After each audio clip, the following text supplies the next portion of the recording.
Good morning sir. Students நேற்று homework முடிச்சாங்க, எல்லாரும் முடிச்சிட்டிங்களா? இங்கே எடுத்துருவாங்க.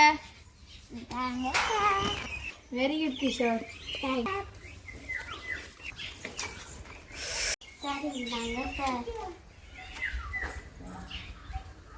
Very good முகேஷா.